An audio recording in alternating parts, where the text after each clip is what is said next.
2. And we'll sit down with Nevada's First Lady, one-on-one with Dawn Gibbons. News 1 starts now. You're watching Las Vegas 1 on Cox Cable. Live from the studios of the Las Vegas Sun and Channel 8's Eyewitness News, this is News 1 at 9. Good evening. Good to see you. I'm Jeff Gillan. Once again, Las Vegas is at the top of a list it would rather not be. We are now America's car theft capital. More cars get stolen in Las Vegas than any place else. Metro Police say they're doing everything they can to keep thieves away from your ride. Channel 8's Ted Florendo reports. This is Trish Weller, and this is her pride and joy, her 1997 Nissan Altima. This past Christmas wasn't so giving for Trish and her kids. They busted out my windshield. They flattened both tires. That's because this car was stolen with all her presents inside right in her driveway. My kids cried because I told them, immediately I wanted them to know that I didn't have a car and I didn't have any presents. And who would think it would happen again? 6 months later, Trish's car stolen from the exact same spot. It was a horrible feeling. We visited Quality Towing's junkyard, where about 10 to 20 stolen cars end up each day. We found car after car after car stolen and towed here. A lot of them taken for their parts like wheels, body kits, and stereos. 1 month it'll be the northeast part of town. The next month the entire west part of town. Right now that's where we're at, the entire west part of town. The thefts don't surprise Metro's Lieutenant Bob Duvall, who specializes in vehicle thefts. But trying to pinpoint specific locations for the most vehicle thefts is even harder because the hotspots change every month. He says despite the ranking, police have made good progress in catching thieves, but drivers need to do their part as well. 13% of all cars stolen in Las Vegas is because the driver left their keys in the car. It's just 3 simple words: lock, take, and hide. Lock your car, take the keys out, and hide anything in your car. Doing those 3 things right there reduce your chances by about 20% of being a victim of automobile theft. Trish Weller says she's learned a valuable lesson. No more Christmas presents or anything valuable will ever be left in her pride and joy. Ted Florendo, Channel 8, Eyewitness News. Metro, by the way, says that car thefts are down 22% so far this year. That works out to 13 fewer cars stolen every day.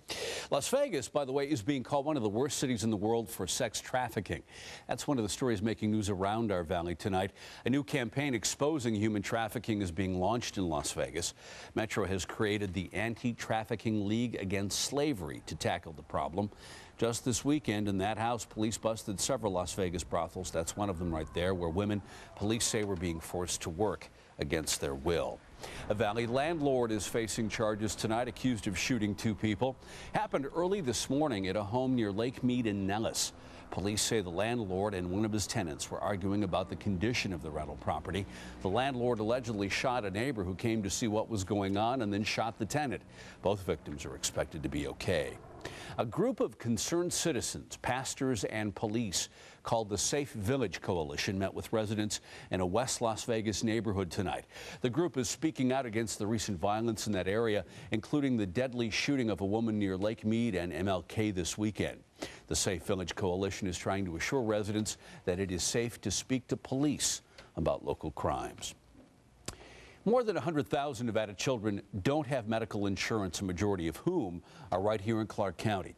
That's why several nonprofit organizations are encouraging parents to sign their kids up for coverage this week. Channel 8's Melissa Duran reports. No. Next to eat everything. Lorena Gonzalez has her hands full. At 16 years old, she has a nearly 2-year-old baby. ¿Qué pasó? But as much joy as Jorge brings his mom, he also brings her a few scares. Jorge suffers from asthma. You don't sleep, especially when he's sick, that he gets high fevers, starts shaking, the stomach starts jumping up and I can't sleep. This asthma has landed Jorge in the hospital with no medical coverage. And it was about like 2,000 and something just for the hospital and the medication with the nebulizer and everything. For Lorena, it's an added stress, especially since she's not paying the bills. Now responsibility is put on her father, the sole provider for the family. Lorena says she feels bad always going to her dad for help. It's one of the main reasons she's here with her mom, applying for children's health insurance for herself and her baby. It's going to help my dad a lot, that he's not going to have to be wasting a lot of money on my child. Lorena's mom, Maria, says this insurance is worth it. She pays only $5 a month. porque yo tengo dos hijos malos, ya como te dijo. Maria says including Jorge, she has 2 children who suffer from severe asthma. With no health insurance, Maria says she and her husband are now $26,000 in debt. Lorena says health is never compromised, but the financial strain it places on her dad always crosses her mind. Everything's worth money. Everything's worth it, so that's why I keep him in the house, in his room, his toys, that's it. But with Jorge's new low-cost insurance plan, everyone feels some peace of mind. Jorge gets the help he needs at little cost to Grandpa. Melissa Duran, Channel 8 Eyewitness News. There are several medical coverage plans available for children. To find a plan that works best for your family, you are encouraged to call 211. An operator will direct you to the right agency to help with your specific needs. The controversy surrounding the death of Army Ranger Pat Tillman was at the center of a House committee hearing today. That's one of the stories making national headlines this evening. Lawmakers are looking into recent cases of battlefield misinformation and allegations of military fabrications. In the case of Tillman's 2004 death in Afghanistan, investigations revealed the military knew friendly fire killed Tillman. But after the incident, the Army maintained the former NFL star was killed by enemy fire. During today's hearing, one soldier said his commander ordered him not to tell Tillman's family how Tillman died. Also speaking at the hearing, Tillman's brother, who accused the military of fraud. The war of words over Iraq is heating up on Capitol Hill today. The vice president spoke out against Senator Harry Reid's comments that the Bush administration is in a state of denial about the war. Cheryl Atkinson reports. The vice president was so ticked off at Senate Majority Leader Harry Reid. His comments were uninformed and misleading. He did something he almost never does. He stopped to talk to reporters after his weekly meeting with Senate Republicans. It is cynical to declare that the war is lost because you believe it gives you political advantage. Cheney went after Reid for declaring the war in Iraq lost last week and for attaching conditions to funding the troops. Then he practically called Reid a flip-flopper. Senator Reid has gone from pledging full funding for the military, then full funding but with conditions, and then a cutoff of funding. Minutes later, the normally mild-mannered Reid fired back. I'm not going to get into a name-calling match with somebody who has a 9% approval rating.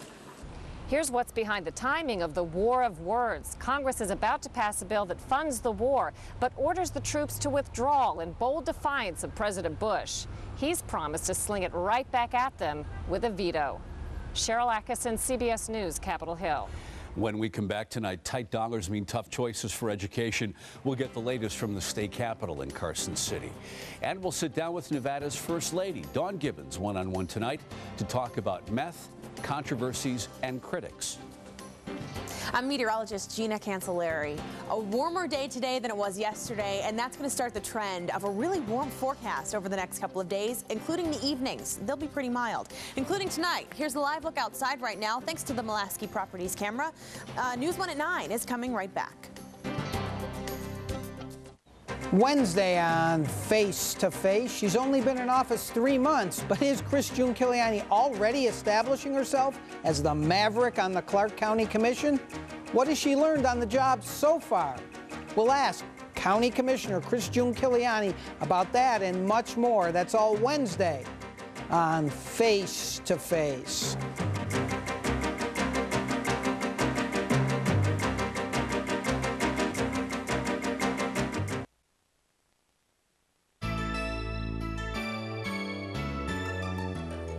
The numbers aren't looking good at the state capitol. Thanks to Nevada's stalled real estate market, property tax revenue is down, and the state has to make up the difference for local government. That means some education programs could be on the chopping block in Carson City. Channel 8's Jonathan Humbert reports. These amounts are recommended. It was just another budget meeting until State Senator Bill Raggio introduced new information from the fiscal division.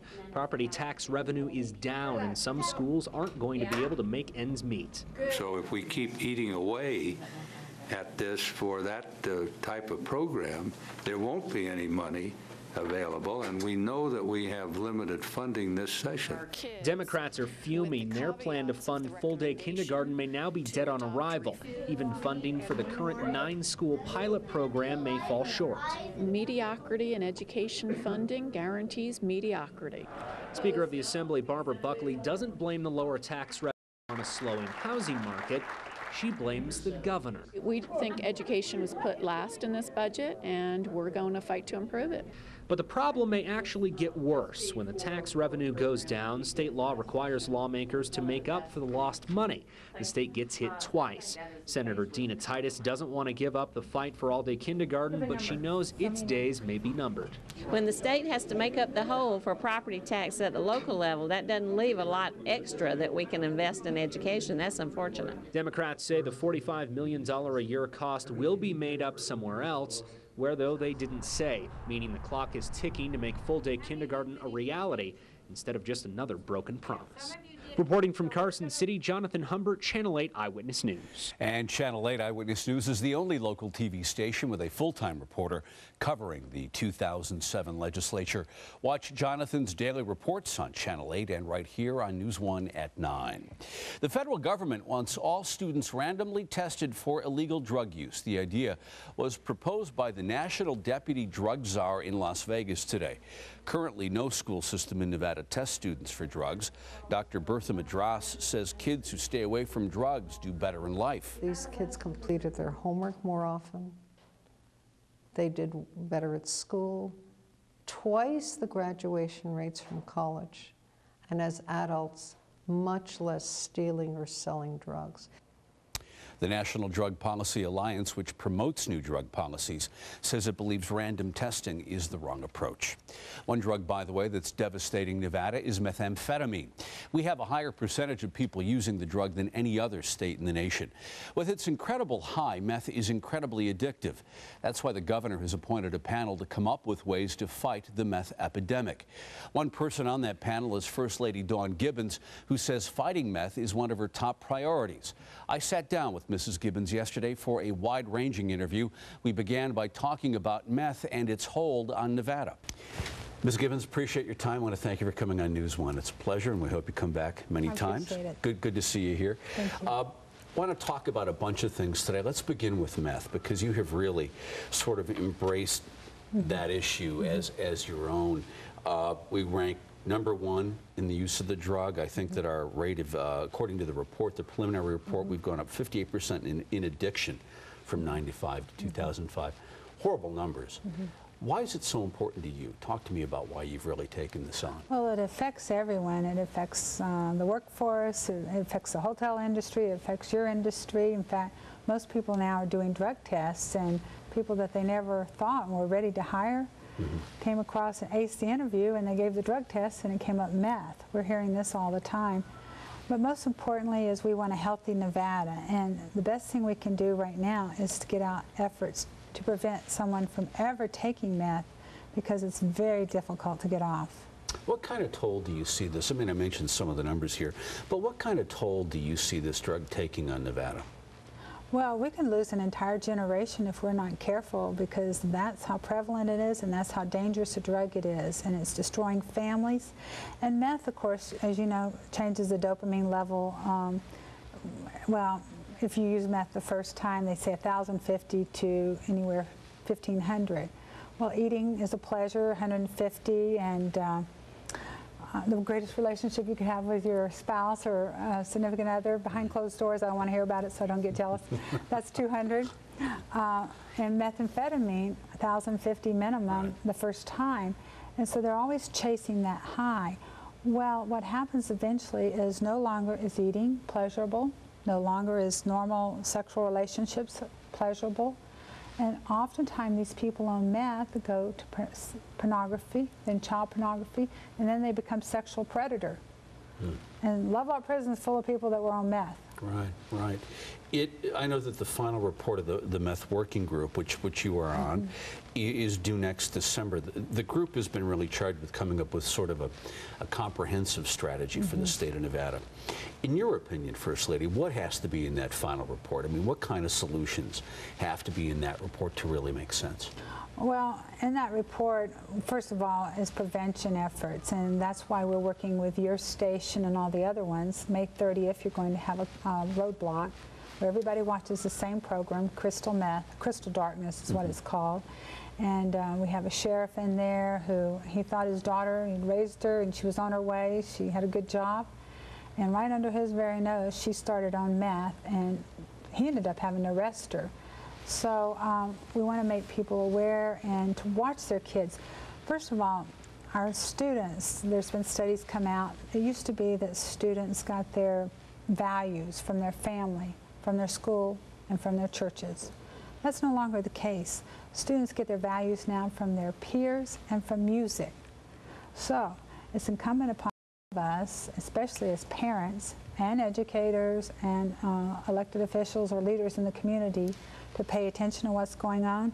Make sure that parents know that they have to be very involved in their children's life and know who their friends are and what they're doing. Because the thing I've heard from meth addicts, I just wish that my mom and dad had really investigated what I was doing, because I really didn't want to, but I was pressured into it. So I just wish they had insisted I not be with that person. I've heard this from a few other people. People say, look, they say, or critics say, that we have a culture of addiction here in Nevada. Do you buy that, number one? And number two, if you buy that, does that make fighting meth here even harder? Well, the culture of addiction in Nevada, I don't really buy into that. I think there's a culture of addiction worldwide. And, brains are developing to the age of 25, and they say that if you don't start drinking or doing any drugs before the age of 25, you are less likely to become addicted.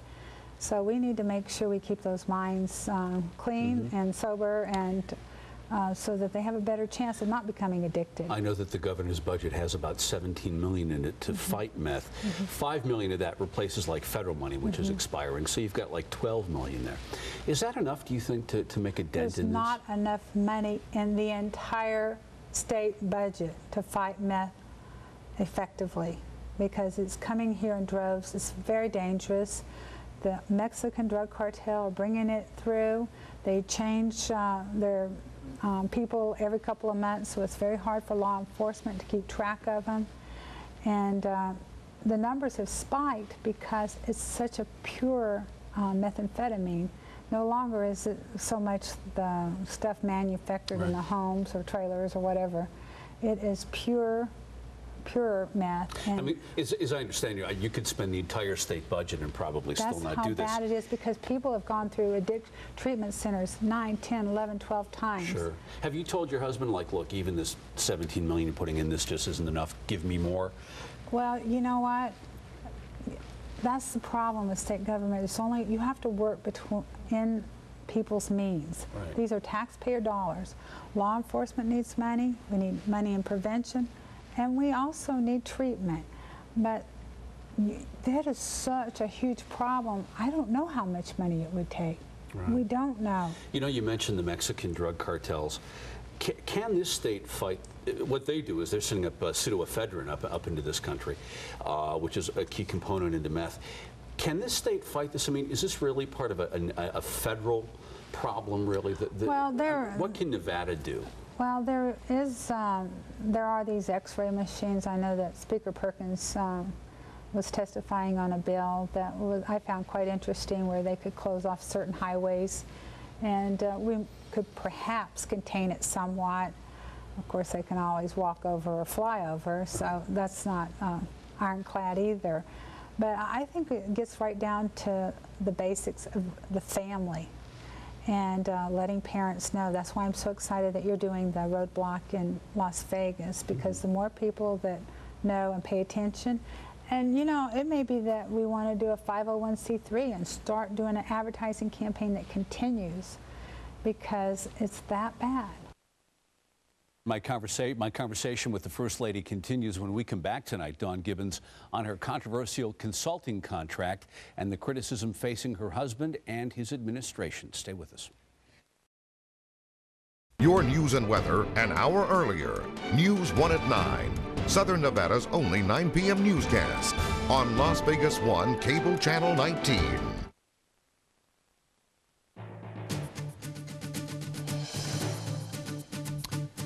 Welcome back. The Gibbons administration is 113 days old, and in its short life, it has been rocked by criticism and controversy.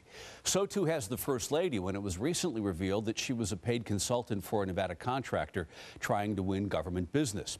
In part 2 of our conversation tonight, which we taped yesterday, I talked with the First Lady about that and other issues. And we haven't had you here before. Glad to have you in the program. Give you the opportunity to respond to some controversies that have popped up. I'd like to hear your take on these. The big one involving you is you were a consultant for the Sierra Nevada Corporation, which is a defense contractor. You earned $35,000 from the company while you were in the state assembly. Now, you added it up? I don't know, because it might have included my expenses too. That's what it added up to. Yeah. You've been quoted as saying, look, you earned every dime and they got their money's worth. Well, I had a big press conference down here at Jean Airfield, and did several things at Stead, and did a lot of marketing efforts. So, I mean, I gave them a good job for the money, and I declared it with the U.S. Congress. I filled out an ethics statement, and I put down that they were a client and what they paid me. And that's what's important here, is declaring that you represented him and what you did. I mean, on your husband's ethics form, in terms of the overall family income for the Gibbons family. Well, here's one of the criticisms, but I'd be interested to get your take on it. The criticism is that you violated state ethics law, because as a sitting assemblywoman, you were doing work for a company, you were giving a company entree to business while getting income from that company. Do you believe you violated state ethics law? I wasn't selling anything. I wasn't selling anything. These people were going to do it for free for Nevada. They were doing a pilot project where it would be a BlackBerry that was free. We weren't selling anything, and I wasn't in the selling business. I put the pretty picture on the marketing part of it. So that's kind of a little bit crazy. So you don't feel that you violated any laws or anything? I didn't. I was doing a job. I mean, much like what I did for other people. We should note, by the way, you had a consulting company at the time and I've called been Politic, businesswoman of the year. I mean, I'm always on the business. I've, you know. Give me some philosophy here. What is the line? How do you, as a public official, you and your husband, what's the line that you draw in terms of when something's appropriate and when it isn't? How do you navigate that? For instance, you know, there was a story this weekend on the Friends of the Mansion Fund. And I started one Friends of Nevada Mansion.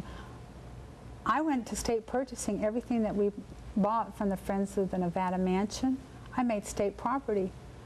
They were dumbfounded because no First Lady's ever done this before. And I'm thinking, well, what do those dollars go for? In prior administrations, I don't know. I know Sandy Miller had one, and she did the renovation, but that's not right.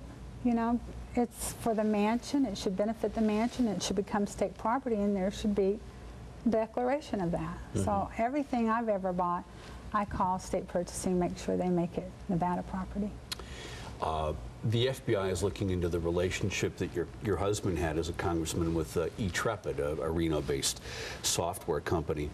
As I understand it, you've had to take out a second mortgage to pay for the legal bills involved with this. We had a line of credit that we did, and we had to redo that. Well, the reason I'm asking is how tough has this period been on you and your family? I mean, this obviously can't be very easy. Well, the thing is, we can't help that somebody made some outrageous accusation.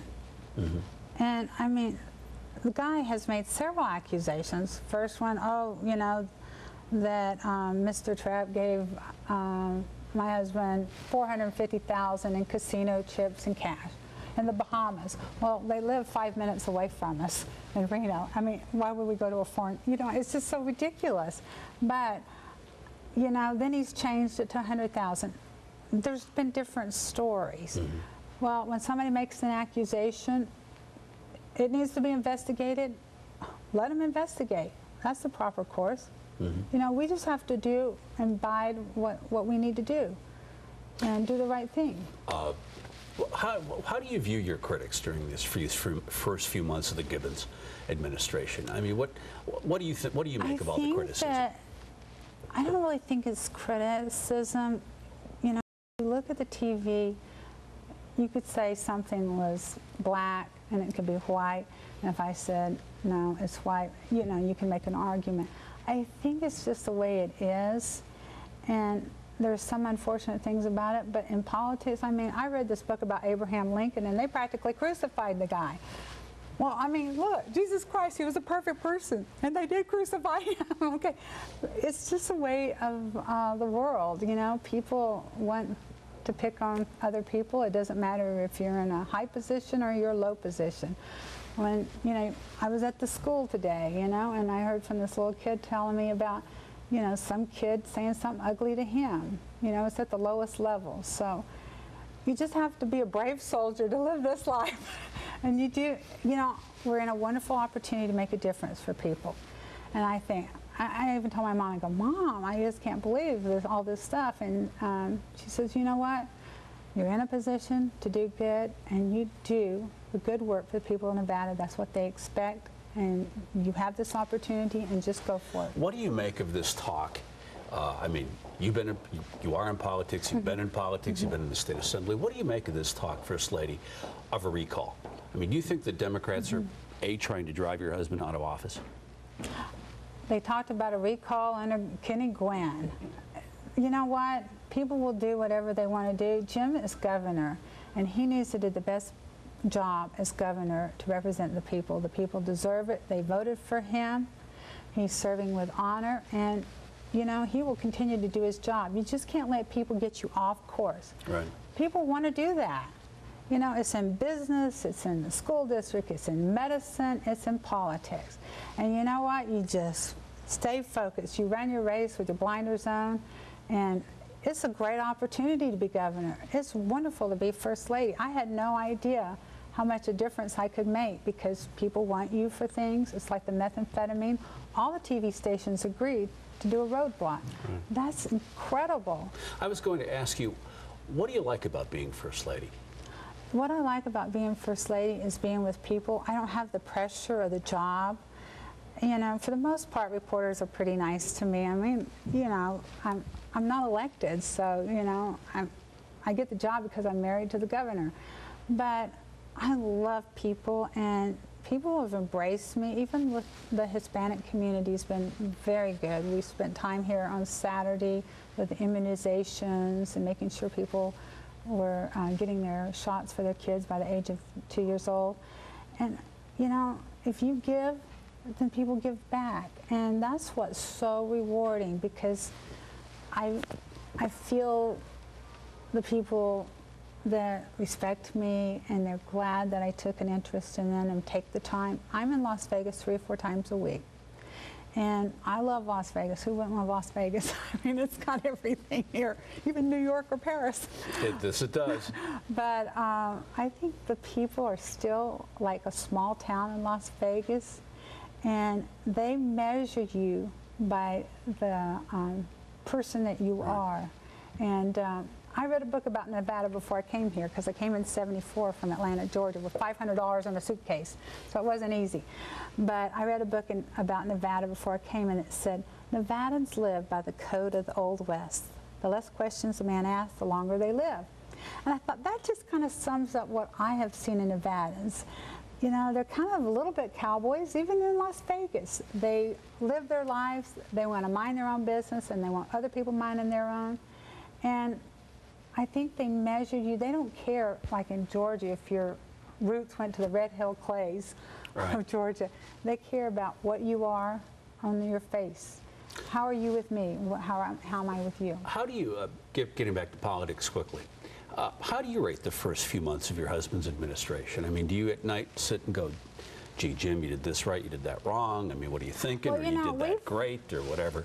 How do you rate it? We have really, because I was a state legislator and Jim was too, and this is unusual, you know, for a governor. I mean, let's see, Richard Bryan was in the legislative branch, but for both of us, we have an understanding.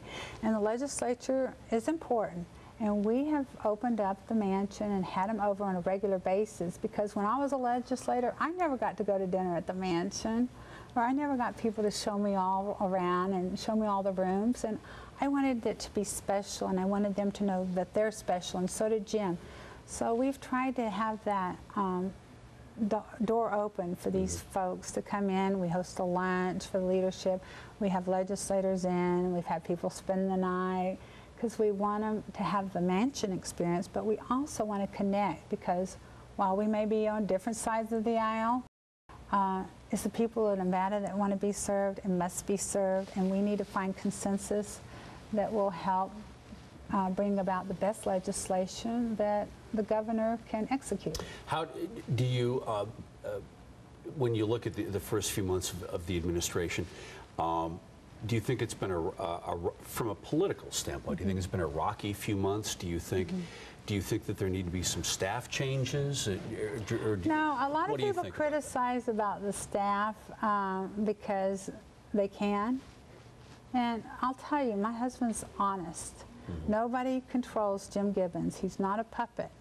And much of this stuff is because a lot of people have had their way. And it's equal access to that governor's office. And no single lobbyist is going to be able to come in and go, hey, Jim, we want this appointment made. Okay? You do it. Jim's not going to do it. He's going to interview everybody, and he's going to pick who he thinks is the best person.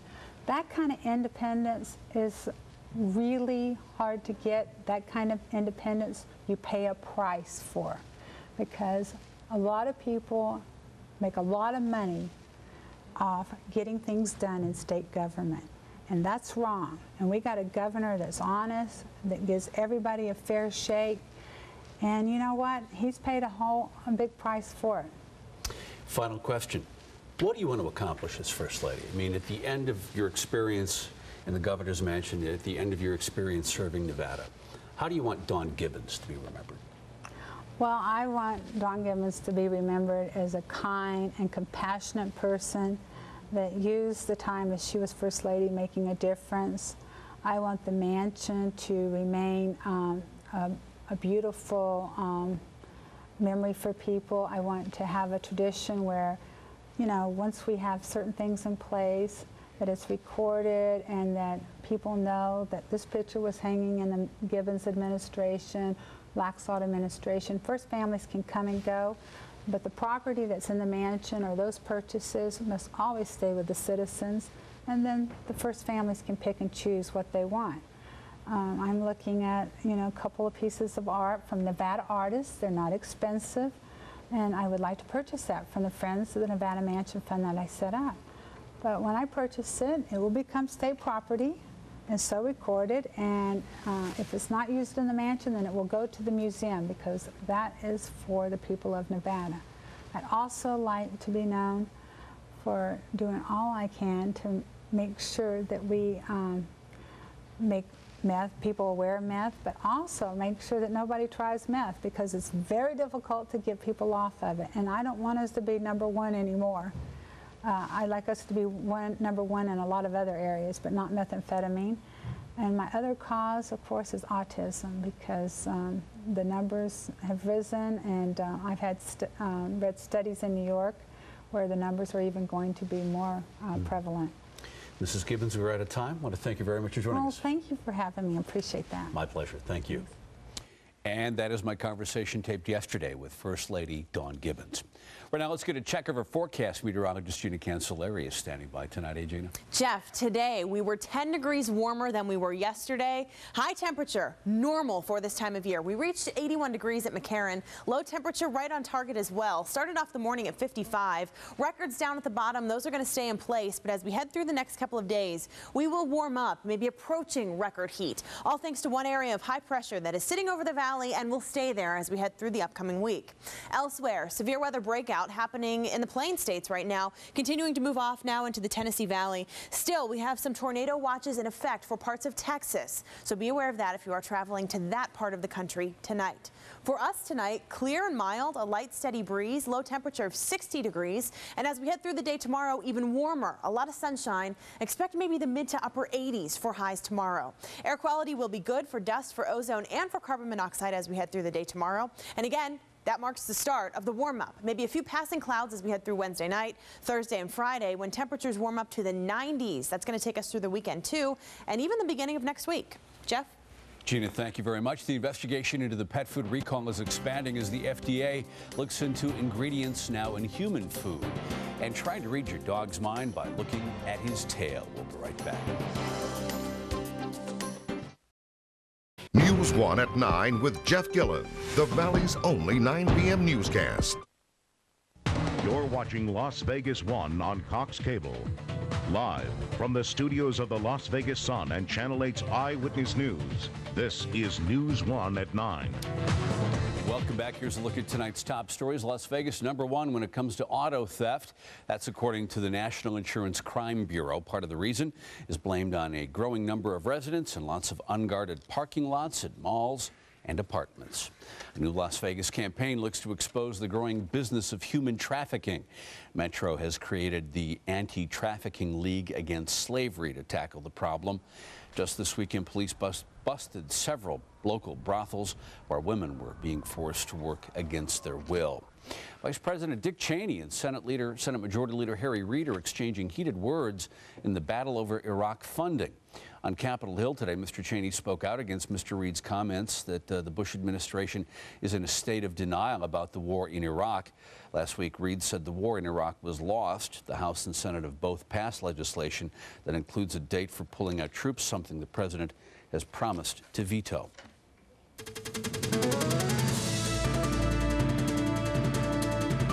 Toyota, now the world's biggest automaker. The Japanese-based company sold more vehicles than any other automaker during the first quarter of 2007. Toyota sold 2.3 million vehicles, just beating out the 2.2 million sold by GM. Until this past quarter, GM held the title as the world's top automaker. The FDA says the ongoing pet food recall may be a much bigger deal than at first thought. It's possible that contaminated ingredients have made it into the human food supply. Now the FDA plans to test several imported ingredients. Nancy Cordes reports. The 6 imported ingredients the FDA plans to test are proteins found in countless foods Americans eat every day, from pasta and cereal to cheese and salad dressing. FDA officials say they have no evidence those foods are contaminated, but after the chemical melamine turned up in 2 vegetable proteins imported from China for use in pet food, inspectors became concerned that proteins used in human food could be at risk too. Over the next 2 weeks, inspectors will begin testing imported cornmeal, soy protein, rice bran, wheat gluten, corn gluten, and rice protein concentrate, all used to keep foods intact and give them texture. Inspectors will sample both raw ingredients and finished foods. The FDA also confirmed today the discovery of a second unauthorized chemical, cyanuric acid, in rice protein concentrate destined for 5 U.S. pet food makers. Like melamine, the acid can make a product appear to have more protein than it does, adding fuel to the FDA's theory that the contamination was deliberate. The nation's meat supply is involved too. Thousands of hogs in 6 states are now under quarantine after being fed leftover pet food no one knew was contaminated. Hogs in 3 of the states have tested positive for melamine. The FDA says it's unclear whether any contaminated pork was consumed by humans. Inspectors say they hope to inspect those Chinese plants soon, but the testing they plan to do in this country could be a massive undertaking, including products from all over the world. Those suspect ingredients are found in hundreds, if not thousands, of products. Nancy Cordes, CBS News, New York. Coming up in sports, your Las Vegas Gladiators in a big crisis mode. 1 win in 8 games has them scratching their heads. Chris Matthews tonight with more. You're watching News 1 at 9. We'll be right back.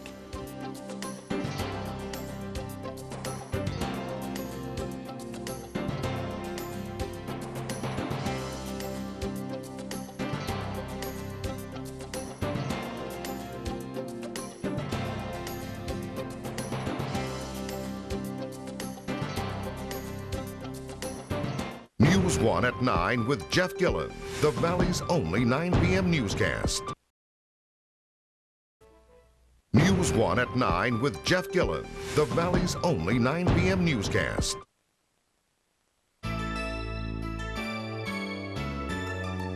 Welcome back to sports. Chris Matthews, we both got the blue blazer memo today. Good to see you. Look very country clubbish. I like your tie a little better than mine. I like yellow ground is a very good tie, Chris. Very good. Seal of approval. What you got? Okay, we're talking about the NBA first of all here.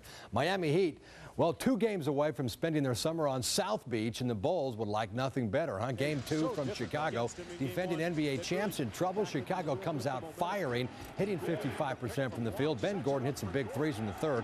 Lowell Dang combined for 53 points. They got some help. Shaquille O'Neal, Dwayne Wade didn't get much help. They combined for 37. Rest of the team just 12. Adds up to a blowout win for the Bulls, winning 107-89 to take a 2-0 lead. Game 3 Friday in Miami. Boston has cut guard Sebastian Telfair after learning he got pulled over with a loaded gun in his truck, which he says he didn't know was there. It's not the first time in Portland he got in trouble for sneaking a loaded gun onto the team's private jet. Begs the question here, why would an NBA player carry around a loaded gun? Well, 47 wins, and the Raptors, that's enough to earn Sam Mitchell NBA Coach of the Year honors. Utah's Jerry Sloan runner-up. The Raptors won their first ever Atlantic Division title. Las Vegas Wranglers 60 minutes away from history yesterday. They had won 18 straight games, 19 the all-time Professional Hockey League mark. But Idaho beat them last night, and they couldn't be more thrilled. For them, it was like taking out the school bully. I hate him. I played against him for 3 years. He's a guy that's an agitator. He likes to stir the pot. But it's a good hate because it's a good rivalry. They're a team, I guess you could say, you hate. All right, hate is a strong word, but fierce words from these rivals. Guess you wouldn't expect anything less. Idaho's Lance Galbraith and Wranglers' Sean O'Connor talking there. Well, the series resumes tomorrow over at the Orleans Arena. Your Las Vegas Gladiators come limping home this weekend against Orlando. This team is at a crossroads with fans and themselves. Las Vegas is one of 3 teams with 1 win. At 1-7, they've got the worst winning percentage in the league. Yeah, it's a crisis level. I mean, you know, you go 1-7, nobody wants to be that. It's hard not to give up on a team that is 15th in passing, 18th in rushing, 12th in touchdowns scored, and playing in Las Vegas. If people were quitting, you know, I'd change this whole roster, and I just don't feel that right now. It's definitely not all lost. You know, if we went 8-0 and then lost the next 8, we'd be in the same situation. That's how you have to look about it. You have to have a positive perspective about it. There are concerns. The defensive and offensive lines are struggling, and they do things differently if they could start all over. But they're playing with a hand dealt, and in Las Vegas, a full house beats a pair every time. I know this is a hard town. It's a winner town. You know, people love winners. That's all you see is billboards of winners. We need to get a win, and I know that. We need a win for the city. We need a win for this organization, and we're going to get a win this weekend. All right, kind of sounds like a guarantee we're going to get a win this weekend. That's the optimistic hope. Of course, at 1-7, things don't look good. They have Orlando coming in, 3 o'clock on Sunday kickoff. Too bad about the Wranglers. Yeah, that would have been nice. Yeah, 18 in a row is unbelievable. That's amazing. Yeah. What an accomplishment. Chris, thank you. We'll be right back. News 1 at 9 with Jeff Gillan, the Valley's only 9 p.m. newscast. Welcome back. Here's some of the stories you will see in tomorrow's Las Vegas Sun. Excited delirium. Is it a medical crisis or a bogus condition that gives police an excuse for using excessive force? Vice President Cheney attacks Senate Majority Leader Reid. Both Republicans and Democrats claim victory. And the Institute for Security Studies takes a more active role with UNLV. Those stories and much more in tomorrow's edition of the Las Vegas Sun. Right now, let's get a final check of our forecast. Meteorologist Gina Cancelleri standing by tonight again. Gina? Jeff, we had a beautiful day today. A whole lot of sunshine with one single area of high pressure in place, allowing for all of the storms, if any at all, to stay out of our way. And that's going to be the forecast as we head through the rest of the night tonight. Clear conditions, and the same forecast as we head through the day tomorrow. A whole lot of sunshine and even warmer, because when you have sinking air, thanks to an area of high pressure, it warms up easily. Subsidence pushing down on the earth and making us a little warm. So what that means for your Wednesday is high temperatures will be in the mid to upper 80s in some areas. Wind out of the south about 5 to 10 miles per hour. Downtown area about 86 for high temperature, which is a little above the average for this time of year, believe it or not. We've been so well below the average over the past couple of weeks, this may feel nice to you. Sun will come up tomorrow morning at 5:55 and set later on in the evening at 7:23 as we get more and more daylight now as we head through the end of April and soon the beginning of May. So here is the 7-day forecast, and it really is a warm one and a sunny one with just a few little ifs. Thursday and Friday, we may see just a few clouds from time to time, maybe even starting tomorrow night, but it's not going to impact our weather all that much. I don't think rain is with this system at all. It's just sort of a weakness in the atmosphere. High temperatures as we head through Friday will be in the 90s. That's going to take us through the entire weekend with a whole lot of sunshine. High temperatures expected to be in the low 90s. Low temperatures will be really mild too, close to 70 as we move into Saturday night up into Sunday morning. Then as we start off next week looking great, a lot of sunshine and staying warm. Then on Tuesday we may see another stronger weakness in the atmosphere, and what I mean by that is maybe a few more clouds around as we head through Tuesday of next week. But all in all, we are warming up with a decent amount of sunshine, and no wet weather is in the forecast for the foreseeable future. Jeff? Gina.